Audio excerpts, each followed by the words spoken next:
कल 29 तारीख को आर्थिक सर्वे जारी किया गया निर्मला सीतारमन जी द्वारा, जो हमारी वित्त मंत्री हैं। तो इकोनॉमिक सर्वे चालू वित्तीय वर्ष के पूरे वर्ष का आंकड़ा नहीं होता वस्तुतः, ये आंकड़ा होता है लगभग 9 से 10 महीने का। तो भारत की अर्थव्यवस्था का जीडीपी का जो विकास दर रहा है स्थिर कीमतों पर। अब ये आपको पता होना चाहिए, जैसे अब अगर मैं ये बोल रहा हूँ और अगर आपको समझ में आता है कि जीडीपी स्थिर कीमत क्या होता है, जीडीपी सांकेतिक क्या होता है, चुनौती यहाँ पे ज़रूर बताई है कि आने वाले वित्तीय वर्ष में फूड इन्फ्लेशन ओवरऑल इन्फ्लेशन बढ़ सकता है, क्योंकि रुपया थोड़ा कमज़ोर हुआ है।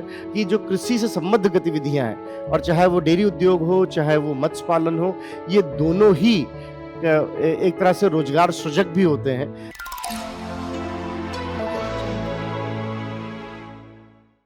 जैसा आप सब जानते हो कि कल 29 तारीख को आर्थिक सर्वे जारी किया गया निर्मला सीतारमन जी द्वारा, जो हमारी वित्त मंत्री हैं। ऐसे में स्वभावतः आपके मन में आ रहा होगा कि आर्थिक सर्वे क्या है, इसका क्या महत्व है, कौन जारी करता है इसे, एग्ज़ाम के लिहाज से कितना महत्वपूर्ण है, इसे किस तरह से पढ़ा जाना चाहिए। आज के इस सेशन में, इस परिचर्चा में हम इसी पे बात करेंगे मुख्य रूप से कि आर्थिक सर्वे क्या है, अ, इसका इम्तिहान में कितना महत्व है, और जो अभी आर्थिक सर्वे आया है 2025-26, उसको आपका दृष्टिकोण कैसा होना चाहिए, उसको लेके एक ओवरव्यू की बात भी करेंगे, ताकि जब आप उसको डिटेल में पढ़ें आगामी समय में, तो आप उससे ज़्यादा लाभान्वित हो सकें। आप ये जान पाएँगे किन चीज़ों पे ज़्यादा हमें ध्यान रखना है, किन चीज़ों को ज़्यादा फ़ोकस करना है, कुछ उदाहरणों के साथ भी बात करेंगे। तो अगर हम बात करें कि पहले तो आर्थिक सर्वे है क्या? अ, कहाँ से आता है, क्या उसका महत्व है? वस्तुतः क्या है कि किसी भी देश की आर्थिक स्थिति या अर्थव्यवस्था कैसी जा रही है, इसको समझने के लिए हमें आंकड़े चाहिए होते हैं, और जितने शुद्ध आंकड़े होंगे, जितने बेहतर आंकड़े होंगे, उतना हम ज़्यादा बेहतर समझ पाएँगे कि अर्थव्यवस्थाएँ कैसी चल रही हैं। यही कारण है कि चालू वित्तीय वर्ष के लिए, जब मैं चालू वित्तीय वर्ष बोल रहा हूँ, तो जैसे कि अभी चालू वित्तीय वर्ष कौन-सा है, 2025-26, जो 1 अप्रैल 2025 से शुरू हुआ है और 31 मार्च 2026 को खत्म होगा। इस चालू वित्तीय वर्ष में ओवरऑल अर्थव्यवस्था की क्या स्थिति रही है, इसका एक ब्यौरा आर्थिक सर्वे उपलब्ध कराता है। एक तरह से रिपोर्ट कार्ड पूरा अर्थव्यवस्था का, जो खुद दिया जाता है वित्त मंत्रालय के द्वारा। अब आपके मन में 2 सवाल यहाँ पे आएँगे कि सर अभी तो पूरा वर्ष खत्म भी नहीं हुआ, तो ये पूरे वर्ष का आंकड़ा कैसे दे सकते हैं? बिल्कुल ठीक बात है। पहले 9 महीने के लगभग, मतलब 1 अप्रैल से लेकर नवंबर-दिसंबर तक के आंकड़े होते हैं, और बाकी 3 महीनों का एक अनुमान लगाया जाता है, जो सांख्यिकी एवं कार्यक्रम क्रियान्वयन मंत्रालय एक अनुमान देता है, जिसको हम एडवांस एस्टीमेट कहते हैं। उसके आधार पर भी हम आंकड़ों को एक अंदाज़ा लगा रहे होते हैं। तो इकोनॉमिक सर्वे चालू वित्तीय वर्ष के पूरे वर्ष का आंकड़ा नहीं होता वस्तुतः, ये आंकड़ा होता है लगभग 9 से 10 महीने का, और पिछले वित्तीय वर्ष का एक आंकड़ा होता है जिससे तुलना की जाती है। ये जो इकोनॉमिक सर्वे है, ये एक तरह से आंकड़ों का संकलन है, और कौन जारी करता है? इसका महत्व क्यों हो जाता है? क्योंकि ये जारी करता है वित्त मंत्रालय खुद। वित्त मंत्रालय के अंतर्गत एक विभाग होता है, जिसको हम बोलते हैं आर्थिक मामलों का विभाग या डिपार्टमेंट ऑफ इकोनॉमिक अफेयर्स। उसके द्वारा ये आर्थिक सर्वे जारी किया जाता है, और चूँकि ये खुद मंत्रालय की तरफ से आ रहा होता है, इसलिए आप इसको एक महत्वपूर्ण फ्लैगशिप डॉक्यूमेंट के रूप में भी देखते हो। ये ज़रूरी नहीं है कि आर्थिक सर्वे के द्वारा जो बातें कही जाए या जो आर्थिक सर्वे सुझाव दे, वो सरकार उसका अनुपालन ही करे। लेकिन अधिकांशतः हम देखते हैं कि आर्थिक सर्वे की बात जो कही जाती है, उसको सरकार बड़ी गंभीरता से ले रही होती है। ये आर्थिक सर्वे डिपार्टमेंट ऑफ इकोनॉमिक अफेयर्स के अंतर्गत अ, एक चीफ इकोनॉमिक एडवाइजर जो हमारे हैं, या प्रमुख आर्थिक सलाहकार, उनकी देखरेख में या उनकी अध्यक्षता में बनता है, जो भी वी अनंत नागेश्वरन जी हैं, उनकी देखरेख में ही इस पूरे आर्थिक सर्वे को बनाया गया है। 2025-26 का जो आर्थिक सर्वे है, इसलिए इसको हम बोलेंगे 2025-26 का आर्थिक सर्वे। ध्यान रखिएगा, बजट आगामी वित्तीय वर्ष का होता है, जो होगा 2026-27 के लिए, कि लगभग कैसा कितना आय व्यय इत्यादि होने वाले हैं, वो बातें बजट की हैं। तो फिलहाल आर्थिक सर्वे चालू वित्तीय वर्ष का लगभग 9-10 महीने का एक आंकड़ा, एक ब्यौरा, एक विस्तृत ब्यौरा होता है और ये शुरुआत किया गया 1950-51 से। 1950-51 से हम देखते हैं कि प्रत्येक वर्ष आर्थिक सर्वे दिया जाता था। हालाँकि शुरुआत में आर्थिक सर्वे महज एक 15-20 पेजेज़ का एक संलग्नक होता था, उसमें सारे आंकड़े होते थे और पहले ये बजट के साथ ही दिया जाता था। ऐसा 1964 तक चला।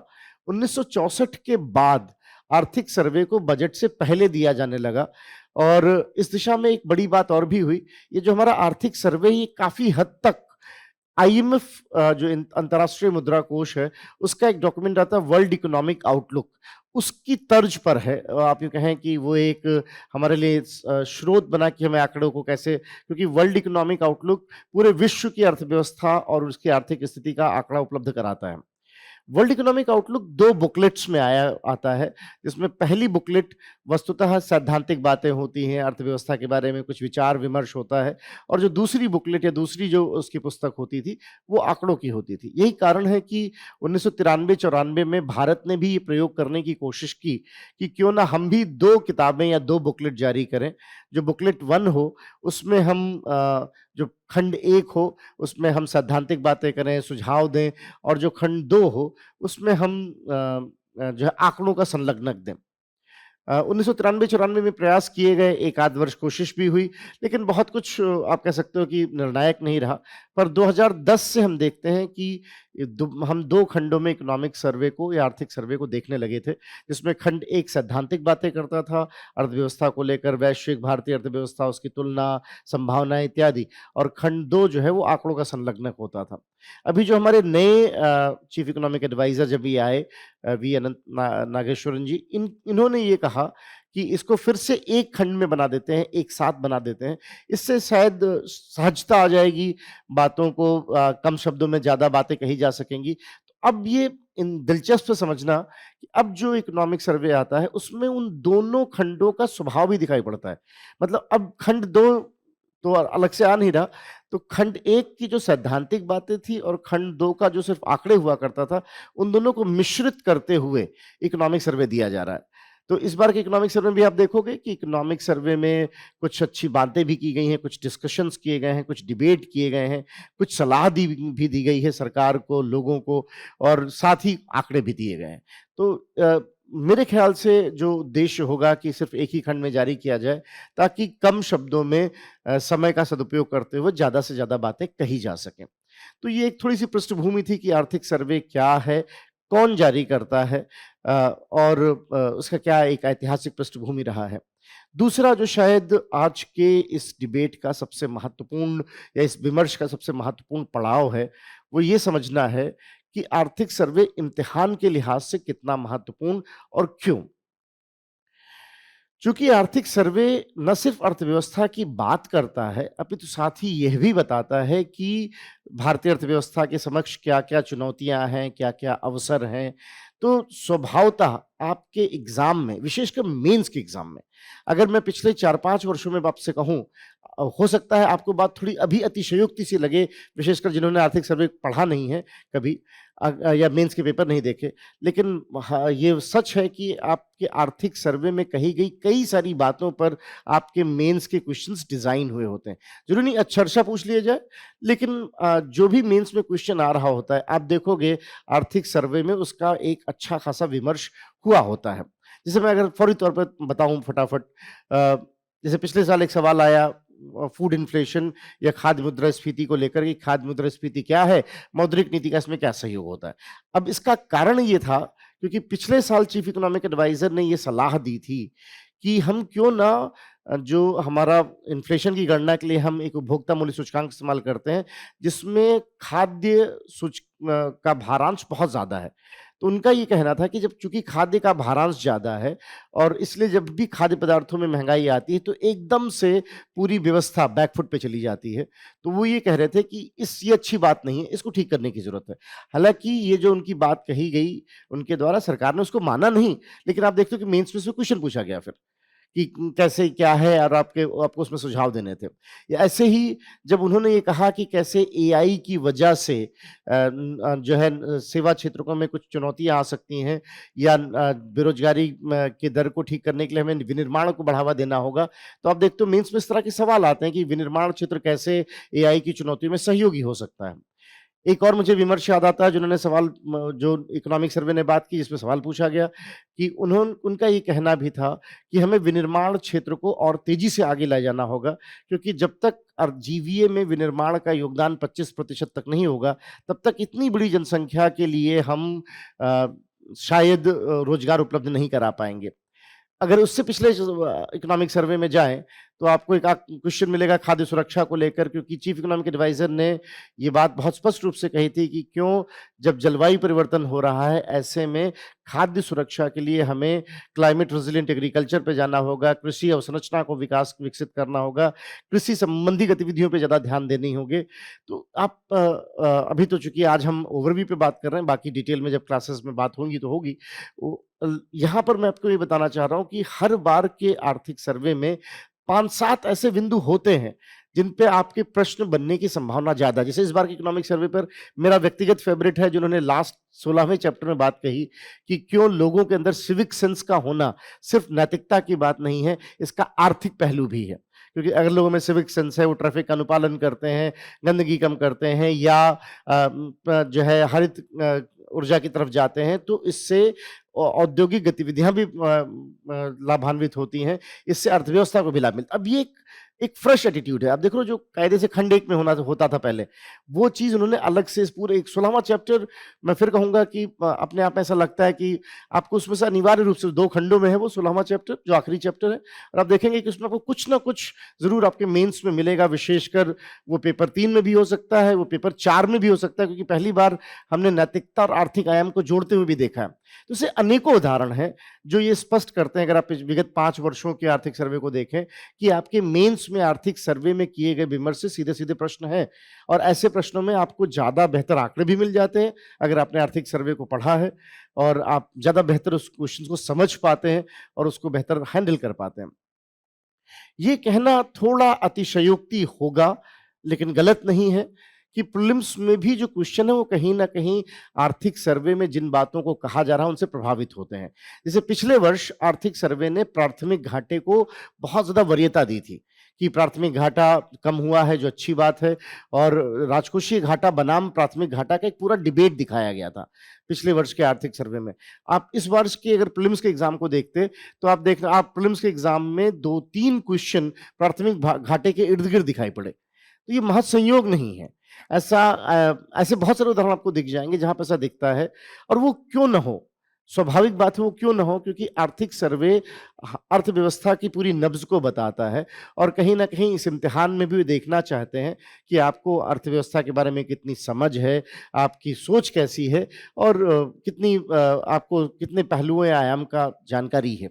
न सिर्फ़ इतना ही, एक बड़ा इंटरेस्टिंग बात भी अगर आप ध्यान से देखें तो आर्थिक सर्वे का जो कवर पेज होता है, अगर आप कवर पर पेज को भी ध्यान से देखें 2020 का कवर पेज वी शेप दिखाता है रिकवरी मेंस में एज इट इज क्वेश्चन है वी शेप रिकवरी का। 2021 बात करता है कैसे हमें अवसंरचना विकास करना होगा, आपको अवसंरचना पे सीधे-सीधे प्रश्न दिखते हैं। जैसे इस बार आप देखें तो कवर पेज किसकी बात कर रहा है? साफ-साफ दिख रहा है कवर पेज बात कर रहा है निर्यात की। कि हमें निर्यात को प्रोत्साहन देना होगा क्योंकि इसमें कहीं दो मत नहीं है कि जहाँ वैश्विक अनिश्चितता का दौर है और जहाँ पर विशेषकर आजकल जहाँ हम देख रहे हैं कि ऊर्जा और मुद्रा को ऊर्जा है, मुद्रा है या टैरिफ है जिसको सीमा शुल्क कहा जाता है, उसको एक हथियार की तरह इस्तेमाल किया जा रहा है। ऊर्जा, मुद्रा और सीमा शुल्क ये तीनों ही कमोबेश एक हथियार बन गए। ये शब्द मैं आर्थिक सर्वे का ही बोल रहा हूँ, आर्थिक सर्वे से ही लिया गया है। तो ऐसे में बहुत महत्वपूर्ण हो जाता है कि हम अ, अपने दृष्टिकोण को बदलें, निर्यात को प्रोत्साहित करें और निर्यात को पूरा देख रहे हैं, पूरा मैप भारत माता का चित्र है और उसमें कहीं न कहीं दिखाया गया है कि हमें कैसे निर्यात को प्रोत्साहन देना है। इसमें हमें बहुत सारी चीज़ें विनिर्माण की चीज़ें हैं और संरचना विकास पे देखिए पहली बार पोर्ट पे बड़ा अलग से उन्होंने फ़ोटो दिखाया क्योंकि पोर्ट को लेकर टर्न अराउंड टाइम कम हुआ है। इसकी हम और डिटेल में बात करेंगे क्लासेस में टर्न अराउंड टाइम क्या होता है। पर टर्न अराउंड टाइम को कम करना, पोर्ट को विकसित करना, इन सब चीज़ों पे तो इसमें कोई ताज्जुब नहीं अगर आपको पोर्ट पे सवाल मिले। सो ये जो है इसलिए भी महत्वपूर्ण हो जाता है कि आप इकोनॉमिक सर्वे के बारे में जानें। तो जैसा मैंने शुरू में कहा था कि मैं इस सेशन को 3 हिस्से में बाँट रहा हूँ। पहले हिस्से में हमने थोड़ी-सी बात की कि आर्थिक सर्वे क्या है और दूसरा कुछ उदाहरणों के साथ मैंने आपको ये बात रखने की कोशिश की कि क्यों आर्थिक सर्वे आपके प्रीलिम्स और मेंस दोनों के लिए महत्वपूर्ण है। इस दस्तावेज को लाइटली नहीं लेना चाहिए, बल्कि अगर मैं कहूँ कि अगर आपने अपनी इकोनॉमी की पढ़ाई कर ली है और उसके बाद आप आर्थिक सर्वे पढ़ते हो, भले आपको बहुत सारे आंकड़े ना ध्यान रहें, पर उस चैप्टर में क्या कहा गया है वो समझ में आता है, तो यकीन जानिए कि इकोनॉमिक्स के क्वेश्चंस फिर आपको बहुत परेशान नहीं करेंगे। ये भी एक तरह का टेस्ट है अपने आप को समझने का कि अगर इकोनॉमिक सर्वे जो कह रहा है मैं उस बात को समझ पा रहा हूँ, शब्दावलियों को समझ पा रहा हूँ, भले आंकड़ों पे बहुत ज़्यादा ना जाएँ, तो भी मुख्य आंकड़ों को छोड़कर कुछ महत्वपूर्ण आंकड़े जो आपको पता होने चाहिए। अ, तो भी आप एक अपने आप को अंदाज़ सकते हो, माप सकते हो कि आप तैयारी के कौन से स्तर पे हो। इसलिए इकोनॉमिक सर्वे महत्वपूर्ण है। अगर मैं इस वर्ष की इकोनॉमिक सर्वे की बात करूँ जो इस वर्ष का इकोनॉमिक सर्वे है, तो जैसा हमने शुरू में ही कहा कि कल 29 तारीख को माननीय वित्त मंत्री ने उसको प्रस्तुत किया। चीफ इकोनॉमिक एडवाइज़र ने भी इस पे अपनी बातें कहीं। इस बार के इकोनॉमिक सर्वे में करीब 16 चैप्टर हैं।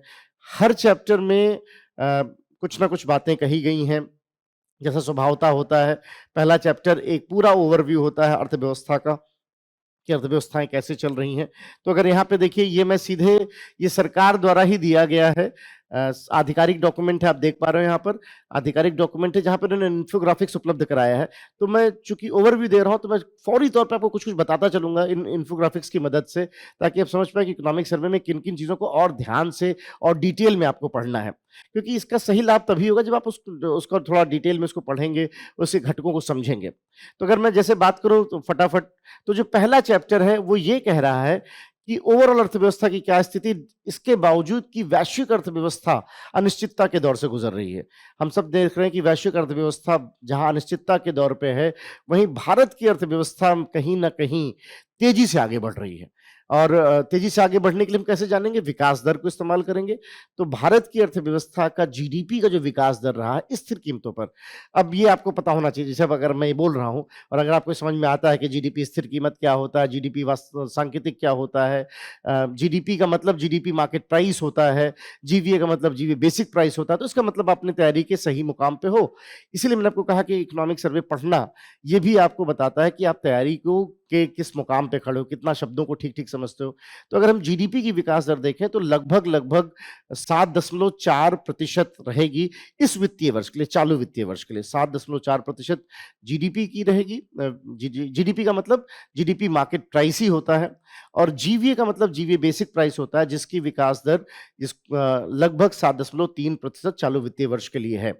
ये जो अंतर कम हुआ है जीडीपी और जीवीए का, जीवीए बताता है हमें आपूर्ति के बारे में, जीडीपी बताता है मांग के बारे में, तो कहीं न कहीं ये दर्शा रहा है कि ओवरऑल अर्थव्यवस्था में संस्थागत सुधार हो रहे हैं। इस अंतर का कम होना संस्थागत सुधारों को बताता भी है और कहीं न कहीं अप्रत्यक्ष कर के बोझ का कम होना भी दर्शाता है। साफ-साफ दिख रहा है जो जीएसटी 2.0 है, उसका लाभ दिख रहा है। इसकी चर्चा इन्होंने इस चैप्टर में की है डिटेल में।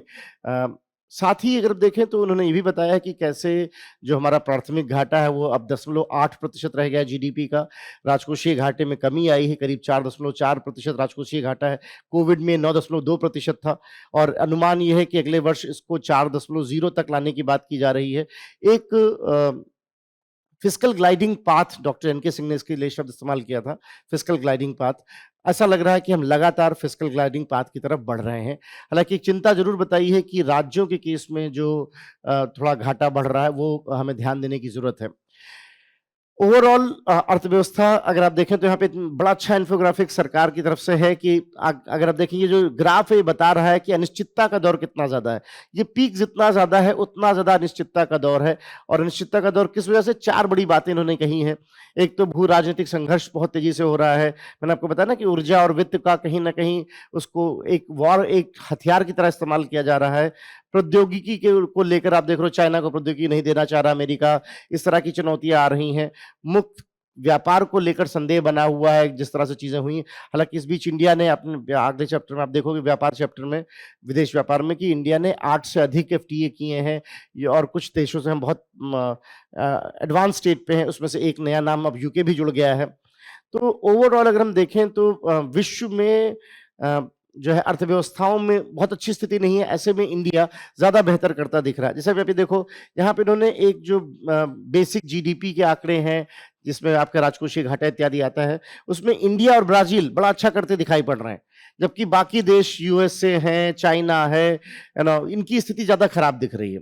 तो ये बता रहा है कि इंडिया, जबकि वैश्विक उथल-पुथल का दौर है, भारत बेहतर करता दिखाई पड़ रहा है। एक ये चिंता की बात पूरी दुनिया में दिख रही है कि जो सॉवरेन यील्ड है, मतलब जो सरकारी बॉन्ड होते हैं, उसपे जो ब्याज दर दी जाती है, उसको हम जो है जो भी उसको ब्याज दर दी जा रही है, उसको यील्ड के रूप में मापते हैं। अगर यील्ड ज़्यादा है, तो उसका मतलब ब्याज दर सरकारों को ज़्यादा देना पड़ रहा है। अगर सरकारों को ब्याज दर ज़्यादा देना पड़ रहा है, तो इसका मतलब क्या हुआ? कर्ज महँगा होगा, कर्ज महँगा होगा तो आर्थिक गतिविधियाँ कम होंगी। ये चुनौती भी विश्व में दिखाई पड़ रही है कि कैसे यील्ड बढ़ता जा रहा है लगातार। तो ओवरऑल ये पूरा चैप्टर इस तरफ इशारा कर रहा बार-बार कि जबकि पूरे विश्व की अर्थव्यवस्था बहुत अच्छी स्थिति से नहीं गुजर रही, इंडियन इकोनॉमी बहुत अच्छी पेस पे है। 7.4% की विकास दर स्थिर कीमतों पर दिख रही जीडीपी में, 7.3% दिख रही जीवीए में, और अनुमान है कि अगले वित्तीय वर्ष के लिए मतलब 26-27 के लिए ये लगभग 6.8 से 7.2% के बीच में रहेगी। हालाँकि इसका मतलब ये हुआ 7.4% से 7.2% आने का मतलब ये कि थोड़ा-सा मेल्टडाउन है, बट वो बहुत मॉडरेट है, बहुत ज़रा-सी कमी आ रही है। तो ओवरऑल जब पूरे विश्व में अनिश्चितता का दौर है, तो भारतीय अर्थव्यवस्था अच्छी स्थिति में है। यील्ड को लेकर चिंता जताई गई है, और ये ओवरऑल अगर हम देखें तो इंडिया का जो की अर्थव्यवस्था की स्टैटिस्टिक्स हैं या आंकड़े हैं, वो बेहतर स्थिति में दिखाई पड़ रहे हैं। इसके अलावा प्रधानमंत्री जी ने भी इस शब्द को बहुत बार इस्तेमाल किया है कि एक रिफॉर्म एक्सप्रेस चल रही है इस समय, उन्होंने इसको ट्रेन से तुलना किया है। अच्छा, ट्रेन से तुलना करना एक कहीं न कहीं आइडियोलॉजिकल भी है, वो भी एक रीज़न है, तो उसको रिफॉर्म एक्सप्रेस वो बोल रहे हैं कि बहुत बहुत सारे सुधार किए जा रहे हैं और संरचनात्मक सुधार। तो यहाँ उसका ज़िक्र है कि कैसे पूँजी संचय बेहतर हुआ है, लेबर की क्वालिटी बेहतर हुई है। अगर हम दूसरे चैप्टर की बात करें, दूसरा चैप्टर बात करता है राजकोषीय स्थिति की कर लेकर कि राजकोषीय स्थिति या राजकोषीय घटनाक्रम क्या है। तो इस चैप्टर में उन्होंने बड़े अच्छे से कहा है कि कैसे भारत का राजकोषीय घाटा, अभी मैंने आपको बताया कि जहां हमारा फिस्कल डेफिसिट या राजकोषीय घाटा का मतलब कुल राजस्व, आपके पास कुल व्यय कितना है, उसमें से कुल बिना ऋण वाली प्राप्तियां कितनी हैं, इनको अगर बता दें तो उसको राजकोषीय घाटे के रूप में देखते हैं। तो राजकोषीय घाटा या फिस्कल डेफिसिट कितना है, ये जो है देखने के लिए अ, अगर हम देखें तो फिस्कल डेफिसिट अ, अगर ज़्यादा है तो ज़ाहिर-सी बात है सरकार की स्थिति अच्छी नहीं है, क्योंकि मतलब उनका व्यय ज़्यादा है, उस हिसाब से उनके पास राजस्व कम है, और यही वजह है, या प्राप्तियाँ कम हैं। यही वजह है कि फिस्कल डेफिसिट को एक महत्वपूर्ण इंडिकेटर या राजकोषीय घाटे को एक महत्वपूर्ण इंडिकेटर के रूप में देखा जाता है। पर यहाँ पे एक चीज़ ध्यान देने योग्य है, जिसको इस बार भी हाइलाइट किया गया है, पिछले बजट में भी हाइलाइट किया गया था, कि राजकोषीय घाटा इसलिए भी ज़्यादा हो सकता है, क्योंकि विगत वर्षों में सरकारों ने बहुत लोन लिया है और उसकी ब्याज अदायगी हो रही है। इसलिए डॉक्टर मनमोहन सिंह ने 1994 में एक कांसेप्ट दिया था प्राथमिक घाटा का।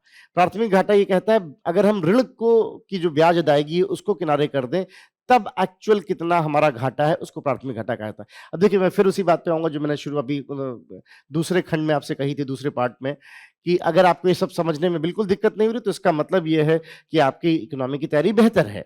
ये एक फ़ायदा है, अगर जब आप ये आर्थिक सर्वे को पढ़ रहे होते हो। तो जब भी आप आर्थिक सर्वे को पढ़ें, तो महज़ आंकड़ों को ना देखें, ये भी देखें कि आप शब्दों से कितने सहज हैं, जो बात कही जा रही है उसको समझ पा रहे हैं कि नहीं। तो प्राथमिक घाटा अब 0.8% है, राजकोषीय घाटा 4.4% है, जिसको अगले वर्ष में अनुमानित 4% है, जहां ये कोविड के समय में 2020 में 9.2% था। यही कारण है, इसका जिक्र भी किया गया है कि एस&पी, एक जो बड़ी ग्लोबल रेटिंग एजेंसी है, उन्होंने भारत की रेटिंग को बेहतर कर दिया है। पहले ये बीबीबी माइनस थी, अब ये बीबीबी हो गई है, क्योंकि कहीं न कहीं जो हमारा ये राजकोषीय घाटा कम हुआ है, इससे वो मान रहे हैं कि हाँ, भारतीय जो अर्थव्यवस्था है वो बेहतर स्थिति में जा रही है। तो ये जो है, इससे क्या-क्या फ़ायदे होते हैं? इससे निवेशकों को लाभ क्या आकर्षित होते हैं, निवेश आकर्षित होता है। आपको जो है सरकार को कम ब्याज दरों पर एक तरह से कहें जिनको कूपन दरें कहा जाता है सरकारी बॉन्ड के संदर्भ में, कम कूपन दरों पर ब्याज उपलब्ध हो पाता है। तो ये एक बहुत महत्वपूर्ण बात है कि हम घाटे को और इन्होंने बात लगातार बताया कि हमने देखा रेवेन्यू बायंसी दिखाई पड़ रही है इस बार। रेवेन्यू बायंसी या राजस्व उछाल, अब आपको सब पता होना चाहिए। राजस्व उछाल किसे कहते हैं? कि मान लीजिए जीडीपी में बढ़ोतरी हुई तो उसके क्रम में राजस्व में कितनी बढ़ोतरी हो रही है। अगर जीडीपी में 5% की बढ़ोतरी है और राजस्व में 5% से अधिक की बढ़ोतरी है उसके क्रम में, तो हम कहते हैं राजस्व उछाल की स्थिति है।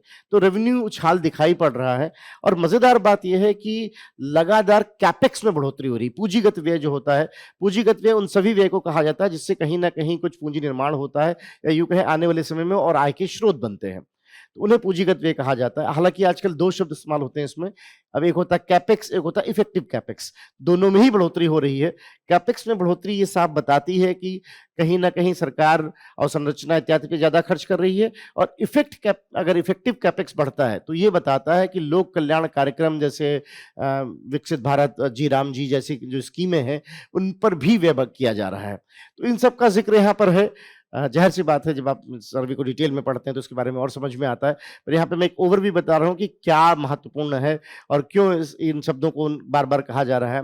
अगर हम देखें तो एक अच्छी खबर इस बीच ये दिख रही कि हमारा जो प्रत्यक्ष कर है, वो कुल कर राजस्व का लगभग 59% या 59% हो गया है, और जो आपका जो है अप्रत्यक्ष कर है वो 41% है। अगर अप्रत्यक्ष कर कम होता है, प्रत्यक्ष कर ज़्यादा होता है, तो बड़े सरल शब्दों में कहें तो अमीरों पे ज़्यादा कर लग रहा है गरीबों की तुलना में, और कहीं न कहीं जीएसटी 2.0 का असर यहाँ पर दिख रहा है। मज़ेदार बात है, जीएसटी कलेक्शन बढ़ रहा है लगातार, करीब 2 लाख करोड़ रुपए प्रति माह के दर से है, लगभग 2 लाख करोड़ से अधिक। मतलब औसतन हम कहें तो 24 लाख करोड़ रुपए वार्षिक के रूप में हमें जीएसटी का कलेक्शन बढ़ रहा है, जो आपके कर राजस्व का एक बड़ा हिस्सा बन रहा है। पर उससे भी इंटरेस्टिंग बात है कि प्रत्यक्ष कर ज़्यादा आ रहे हैं, लोग आईटीआर रिटर्न ज़्यादा भर रहे हैं, इनकम टैक्स और कॉर्पोरेट टैक्स में बढ़ोतरी हो रही है, उन सब का ज़िक्र यहाँ पर है। यही बात कही गई कि देखिए आयकर रिटर्न्स में बढ़ोतरी हुई है, कॉर्पोरेट संग्रह बढ़ा है, इत्यादि, इत्यादि। जीएसटी लेन-देन और जीएसटी सुधारों के बारे में कहा गया कि कैसे ओवरऑल सुधार हुए हैं, कैपेक्स में लगातार बढ़ोतरी हुई है। तो आप देख रहे हैं कि जो पूंजीगत व्यय है, जिसको इफेक्टिव कैपेक्स कहा है, वो जीडीपी के अनुपात में लगभग 4% का हो गया है। तो एक हम देख रहे हैं कि जो है तेजी से इसमें बढ़ोतरी दिखाई पड़ रही है।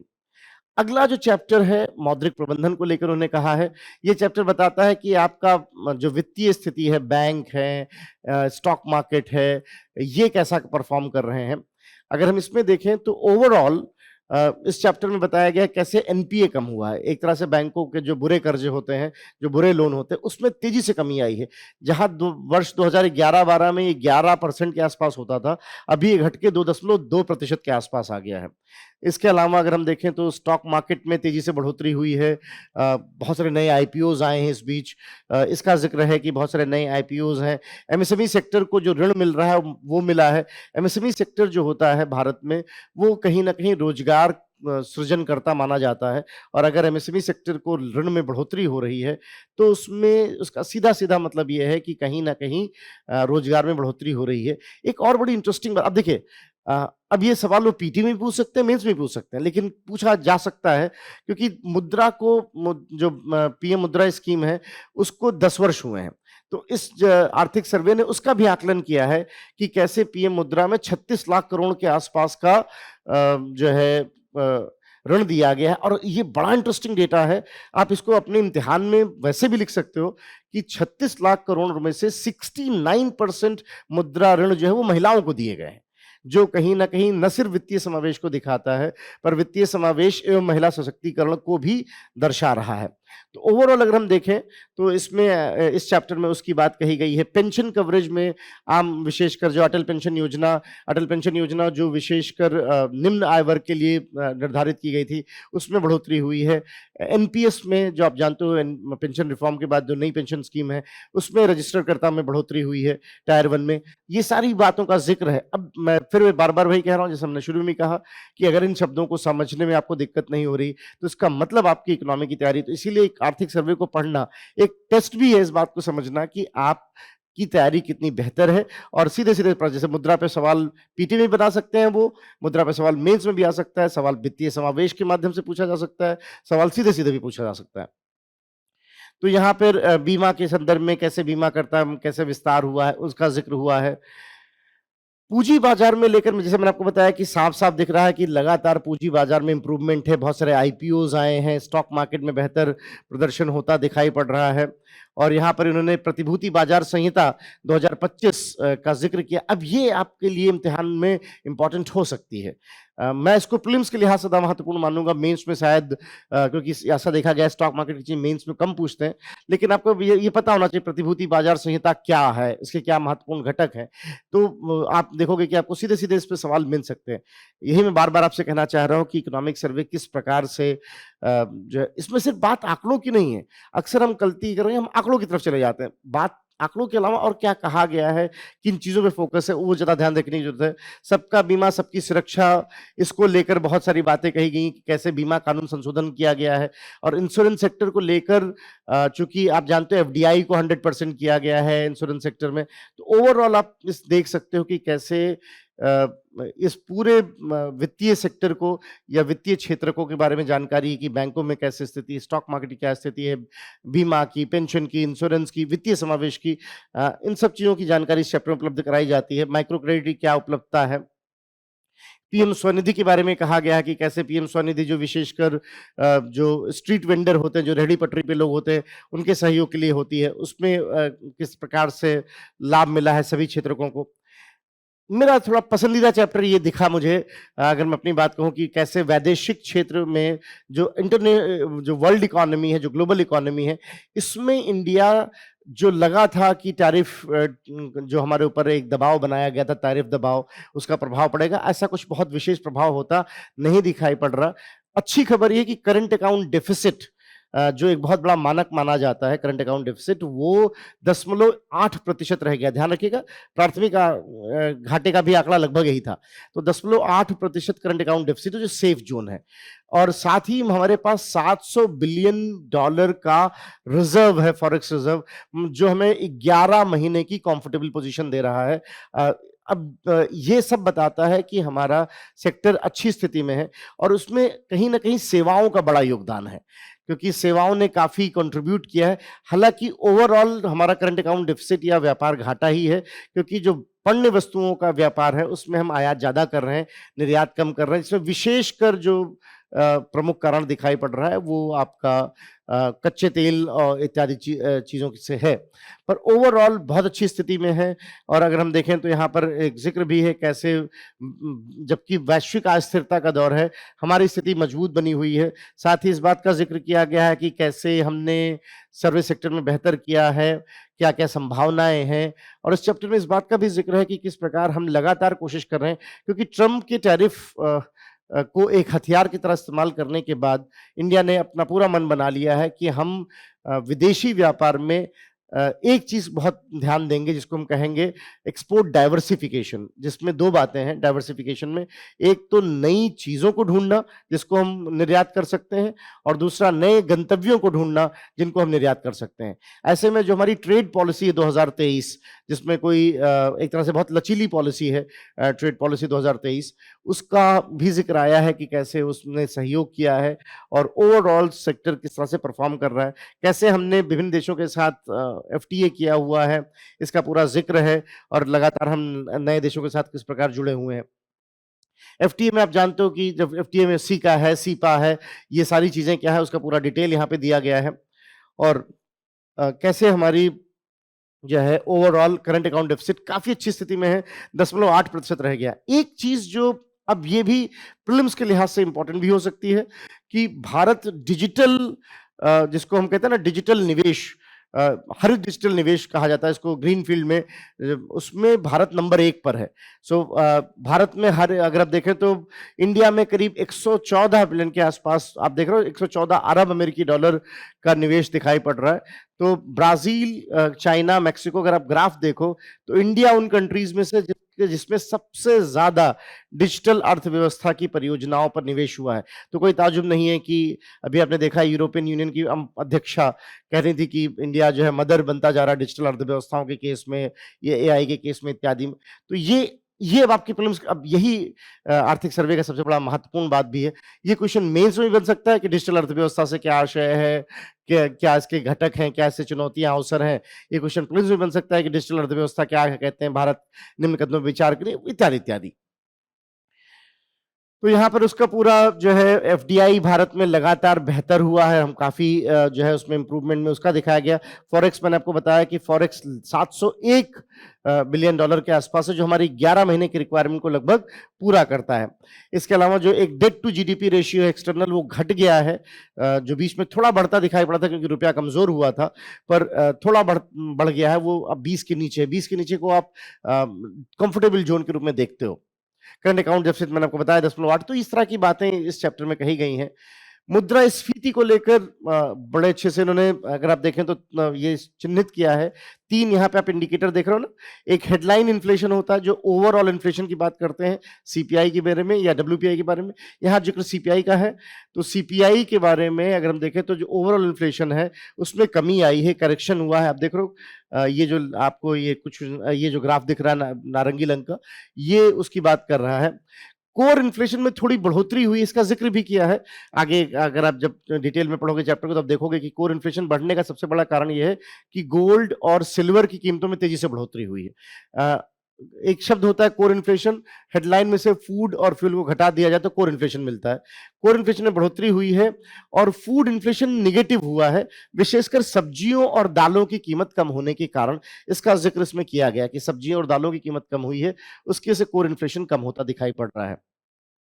ओवरऑल अर्थव्यवस्था की, पर इन्होंने एक चुनौती यहाँ पे ज़रूर बताई है कि आने वाले वित्तीय वर्ष में फूड इन्फ्लेशन ओवरऑल इन्फ्लेशन बढ़ सकता है, क्योंकि रुपया थोड़ा कमज़ोर हुआ है और ऐसे में आगामी वित्तीय वर्ष में हमें मुद्रास्फीति थोड़ी बढ़ी दिखाई से पड़ेगी, लेकिन वो 2 से 6 के कंफर्टेबल ज़ोन में ही रहेगी, लगभग 4% के आसपास अनुमानित है। यहाँ पर अब देखिए फिर वही बात है कि जैसे मैं आपसे कई बार कह चुका अब तक कि अगर आप इन चीज़ों को समझ रहे हैं तो इसका मतलब आपकी तैयारी भी ठीक है। इसलिए इकोनॉमिक सर्वे गेज की तरह भी काम करता है। आप जानते हो कि मौद्रिक नीति में 206% को हम अपना बैंडविड्थ मानते हैं, तो ऐसा अनुमान है कि आगामी वित्तीय वर्ष में मुद्रास्फीति में थोड़ी बढ़ोतरी होगी, 4% के आसपास इसके रहने का अनुमान है। इन्होंने इसका ज़िक्र किया हुआ है। इसके अलावा जो है यहाँ पे कैसे विनिर्माण क्षेत्र में क्या-क्या बातें हैं और ये जो मैंने जितनी बातें कही उन्होंने एक जहाँ पे दिया हुआ है कि क्यों ऐसा हुआ है कि मुद्रास्फीति कम होती दिखाई पड़ रही है। एक उसके क्या-क्या प्रमुख कारण हैं। इस चैप्टर में कृषि और खाद्य में इन्होंने एक बड़ा अच्छा डेटा आपके सामने उपलब्ध कराया है कि हालाँकि कृषि में ओवरऑल प्रदर्शन 4% के आसपास है, लेकिन अगर आप ध्यान से देखें तो मत्स्य पालन में लगभग 7.2 है और डेयरी में लगभग 6.1% है। ये बता रहा है कहीं न कहीं कि जो कृषि से संबद्ध गतिविधियाँ हैं, और चाहे वो डेयरी उद्योग हो, चाहे वो मत्स्य पालन हो, ये दोनों ही एक तरह से रोजगार सृजक भी होते हैं। तो कृषि क्षेत्र बेहतर करता दिखाई पड़ रहा है। यहाँ पे कुछ सुझाव भी दिए गए हैं कि हमें कृषि के संदर्भ में और क्या-क्या किया जाना चाहिए। ये सुझाव बड़े महत्वपूर्ण हो सकते हैं इम्तिहान, क्योंकि कृषि से जुड़ी हुई बातें आती हैं। इसमें इन्होंने ये कहा है कि फसल विविधीकरण के लिए हमें एक क्रॉप डाइवर्सिफिकेशन के लिए एक सुनियोजित दृष्टिकोण प्रोत्साहन जो किया गया उसका लाभ मिला है। यहाँ पर एक बड़ा अच्छा आपको एक जहाँ पे दे दिया गया है कि क्या-क्या किया जा रहा है नीति और संस्थागत सहायता के लिए, कि राष्ट्रीय खाद्य सुरक्षा है, तिलहन पर राष्ट्रीय कार्यक्रम है, खाद्य तेल है, कृषि विज्ञान केंद्र है, ऐसे ही ऋण इनपुट समर्थन की उनको किसान क्रेडिट कार्ड है, प्रधानमंत्री कृषि सिंचाई योजना है, मृदा स्वास्थ्य कार्ड है, फर्टिलाइजर सब्सिडी है और पीएम किसान है, न्यूनतम समर्थन मूल्य है, पीएम मानधन है। ये सारी स्कीम का परिणाम ये रहा कि कृषि बेहतर करता दिखाई पड़ा है। सेवाओं को लेकर उन्होंने बात की है कि सेवाएं भारत में बेहतर, जाहिर सी बात है सेवाएं हमारा हमेशा एक स्ट्रांग एरिया रहा है। कुल जीवीए का लगभग 55% सेवाओं से आता है और सेवाओं में भी विशेषकर जो वित्तीय, रियल स्टेट और प्रोफेशनल सेवाएं उसमें बढ़ोतरी हुई है, जो एक अच्छा संकेत है। पर्यटन में तेजी से बढ़ोतरी हो रही है, तो इसका भी यहाँ पे जिक्र किया गया है कि कैसे सर्विस सेक्टर का ग्रोथ बेहतर है, पर्यटन किस तरह से बेहतर हुआ है। और यहाँ पे देखिए कितना अच्छा आंकड़ा है, ये आंकड़ा आप मेंस में भी लिख सकते हो रोजगार इत्यादि में, कि शहरी क्षेत्र में अगर आप देखो तो सेवा क्षेत्र लगभग 70% की हिस्सेदारी, सॉरी लगभग 62% की हिस्सेदारी लगता है, 61.9% की हिस्सेदारी रखता है और ओवरऑल एम्प्लॉयमेंट में 30% की सेवाओं में। तो पर्यटन का बढ़ना, अब ये देखिए ऐसे ही क्वेश्चन बनेगा। फिर मेंस में इस तरह के क्वेश्चन बन सकते हैं कि पर्यटन का क्या महत्व है, पर्यटन किस प्रकार अर्थव्यवस्था में सहयोग करता है, इत्यादि इत्यादि। तो वहां पे ये आंकड़े बहुत सहयोगी हो जाएंगे कि हाँ किस तरह से पीएमआई का एक आंकड़ा दिया गया है। अब आप अगर पीएमआई का आंकड़े जानते हो तो इसका मतलब क्या है कि आपकी तैयारी ठीक स्थिति में है। पीएमआई का आंकड़ा क्या है? पीएमआई का आंकड़ा बता रहा है कि कैसे भारत में पीएमआई वस्तुतः एक आंकड़ा होता है जहां पर विभिन्न मैनेजर से पूछा जाता है। स्टैंडर्ड्स एंड पुअर ने इसको शुरू किया था। भारत में इसको स्टैंडर्ड एंड पुअर इंडिया निकालता है। अगर ये आंकड़ा 50 के ऊपर है तो इसका मतलब वो क्षेत्र बढ़ रहा है, और अगर आंकड़ा 50 से नीचे है तो वो क्षेत्र संकुचित हो रहा है। हर महीने ये आंकड़ा आता है, महीने के शुरुआत में ही। और अगर पीएमआई का आंकड़ा सेवा के लिए अलग होता है और विनिर्माण के लिए अलग होता है। अगर हम पीएमआई सेवा को देखें तो आंकड़ा लगभग लगभग 58-59% के आसपास जा रहा है। मतलब मैंने अभी आपको बताया 50 से अधिक होने का मतलब विस्तारित होना है। तो सेवा क्षेत्र विस्तारित हो रहा है, इसका इन्होंने बात की है। और सबसे बड़ी बात यह कि हाई वैल्यू सॉफ्टवेयर, प्रोफेशनल इत्यादि में भी हम आगे बढ़े हैं। तो ये पूरा चैप्टर उसमें है कि सिर्फ विभिन्न टूरिज्म के बारे में मैंने आपको बताया, इसका जिक्र है कि कैसे टूरिज्म है, रियल स्टेट है, इन सेवाओं में हम बढ़ोतरी दिखाई पड़ रही है।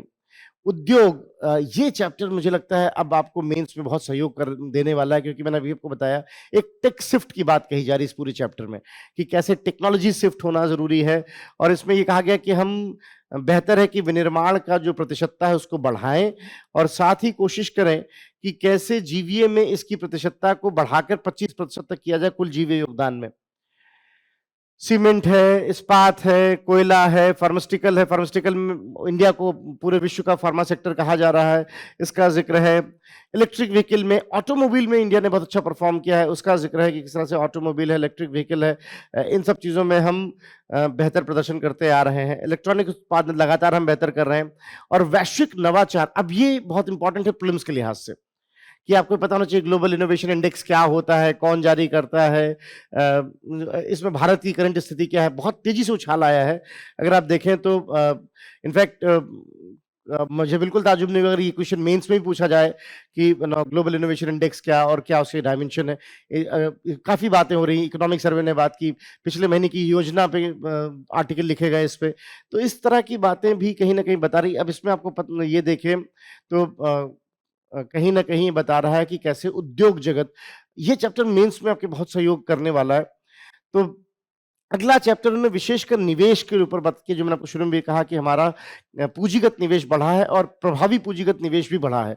तो दोनों की बढ़ोतरी का जिक्र है कि कैसे उसमें बढ़ोतरी हो रही। इफेक्टिव कैपिटल एक्सपेंडिचर लगभग 15.48% बजट के व्यय का। और जो है अगर सरकार की उसकी बात करें तो ये बता रहा है कि कहीं न कहीं सरकार लगातार पूंजीगत व्यय को बढ़ा रही है। पूंजीगत व्यय को बढ़ाना ये बताता है कि हम किस प्रकार से आगे जो है निवेश को और ध्यान दे रहे हैं। तो जो वित्तीय वर्ष जो बजट में वादा किया गया था, लगभग उतना बजट में लगभग इतना ही वादा था कि हम करीब-करीब 15% के आसपास कैपेक्स पे जाएँगे, तो लगभग इफेक्टिव कैपेक्स उतना है। तो ये सारी बातें बता रही हैं कि कैसे सरकार लगातार निवेश, क्योंकि जब तक आप निवेश बेहतर नहीं करोगे, और निवेश में भी एसेट मोनेटाइजेशन है, पीपीपी मॉडल्स हैं, इन सबको बेहतर करने की बात इस चैप्टर में कही गई। बहुत अच्छे से लिखा गया है चैप्टर। मैं फिर कहूँगा कि मेंस के लिहाज से ये चैप्टर बहुत महत्वपूर्ण होने वाला है। ये चैप्टर और विनिर्माण का चैप्टर, और उधर पीछे हमने अगर देखा कि जो मैंने आपसे कहा कि कहीं न कहीं जो विदेशी व्यापार में ट्रेड पॉलिसीज़ इत्यादि को लेकर है, उस पे आप सीधे-सीधे सवाल उम्मीद कर सकते हो। एग्रीकल्चर से हर साल प्रश्न आ ही रहा है आपके मेंस में। ऊर्जा क्षेत्र को लेकर बताया गया है। हालाँकि ऊर्जा क्षेत्र में यहाँ बड़ी एक इंटरेस्टिंग बात कही गई है, उसको आप पढ़ेंगे द डायलेमा, जहाँ पर उन्होंने बताया कि नवीनीकरण ऊर्जा में भी चुनौती है कि भाई हमें ज़मीन चाहिए। अच्छा, नवीनीकरण ऊर्जा चाहे सोलर है, चाहे विंड है, उसमें हमें क्रिटिकल मिनरल्स की ज़रूरत पड़ती है। अब यहाँ पे एक बड़ा दिलचस्प डिबेट है, चूँकि आज ओवरव्यू तो इसमें बात नहीं करते, आगामी कक्षा में बात होगी, पर एक बड़ा अच्छा डिबेट है और बहुत महनीय डिबेट है वो, कि क्यों ये बहुत महत्वपूर्ण है कि अब हम नवीनीकरण ऊर्जा के साथ-साथ नाभिकीय ऊर्जा की तरफ बढ़ें। तो वो जो शिफ्ट है, वो ऊर्जा जो है आत्मनिर्भरता के लिए क्यों ज़रूरी है।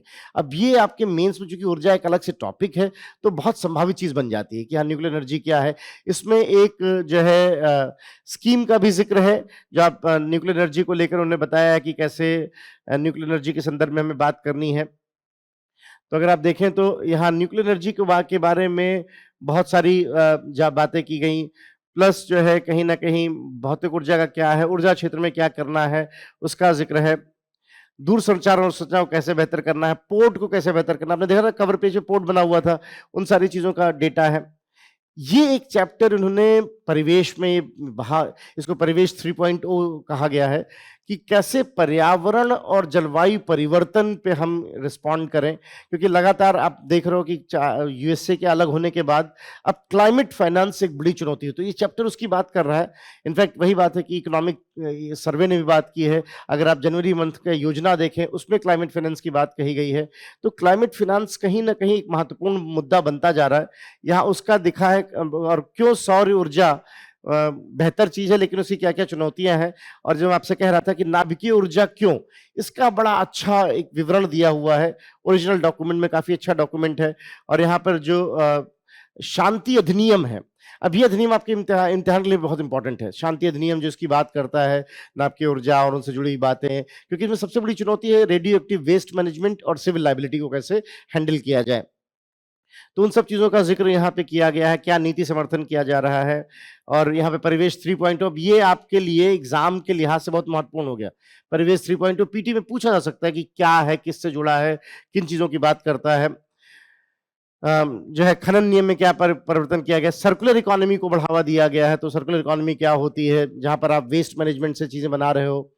अ, तो ये सारी बातें इस पे ज़िक्र है। ये चैप्टर आपका मेंस में बहुत महत्व सहयोग देने वाला है। तो जो लास्ट के 3-4 चैप्टर आप देख रहे हो, चाहे कृषि है, चाहे विनिर्माण है, चाहे निवेश है, चाहे ये अवसंरचना विकास, और अब ये इसमें ऊर्जा और जलवायु परिवर्तन, इन सब की बात कही गई है। और मैंने जैसे आपसे पहले भी कहा कि जब आप इन चैप्टर्स को पढ़ते हो और उनकी इनमें कही गई बातों को समझ रहे होते हो, तो वो साफ-साफ बताता है कि आपकी अर्थव्यवस्था की समझ बेहतर हो गई है, जो आपको एक तरह से मानक के तौर में भी इस्तेमाल कर सकते हो कि आपकी तैयारी में कहाँ खड़े हो। तो जो इतनी मुख्य महत्वपूर्ण बातें हैं उसमें मैंने आपको बताई भी कि ये चीज़ें कही जा रही हैं। इसके अलावा 11वां चैप्टर जो है शिक्षा और स्वास्थ्य पे बात कर रहा है कि शिक्षा में राष्ट्रीय शिक्षा नीति की क्या उपलब्धियाँ रही हैं, उसमें और क्या किया जाना है, इसमें विशेषकर निपुण में क्या रहा है, जो पहले 3 वर्ष के लिए पहले कक्षा 3 तक होता है निपुण, उसके बारे में क्या है, उच्च शिक्षा के संदर्भ में क्या किया जाना है। साथ ही अगर हम देखें तो समावेशिता क्यों महत्वपूर्ण है, कैसे महत्वपूर्ण है समानता की बात करना, क्यों हमें मल्टीलिंग्विस्टिक या बहुभाषी होना पड़ेगा, इसका ज़िक्र है। शैक्षिक अवसंरचना की पीएम श्री आप जानते हो महत्वपूर्ण स्कीम है, उसका ज़िक्र किया गया है। स्वास्थ्य में बताया गया कैसे शिशु मृत्यु दर कम हुई है। अगर आप देखें तो हमारी जो जीवन प्रत्याशा है वो 70 के ऊपर हो गई। एचडीआई आंकड़ों में तो 72 माना जा रहा है। तो एचडीआई जो भी नए आंकड़े आए हैं उसमें तो 72 कहा जा रहा है, 72 वर्ष है। तो 70 से अधिक का हमारा जीवन प्रत्याशा होना, हमारी न्यूट्रिशनल वैल्यू खाने की बढ़ना, इन सब चीज़ों का ज़िक्र यहाँ पर किया गया। मानसिक स्वास्थ्य और डिजिटल व्यसन, ये मैं देख रहा हूँ पिछले 2 साल से इकोनॉमिक सर्वे इस पे बहुत चिन्हित कर रहा है कि डिजिटल व्यसन बहुत तेज़ी से बढ़ रहा है, जिसको डूम स्क्रॉलिंग कहा जा रहा है। उसमें मानसिक स्वास्थ्य का क्या प्रभाव है और उससे क्या-क्या ज़रूरी चुनौतियाँ हैं? ये एक संभावित प्रश्न आपका मेंस में बन सकता है। आयुष्मान में जिसमें प्रधानमंत्री जन आरोग्य है, उसके बारे में बात कही गई कि कैसे हम सभी के लिए धीरे-धीरे उसकी तरफ बढ़ें और कैसे मानव संसाधन उपलब्ध कराए जा रहे हैं।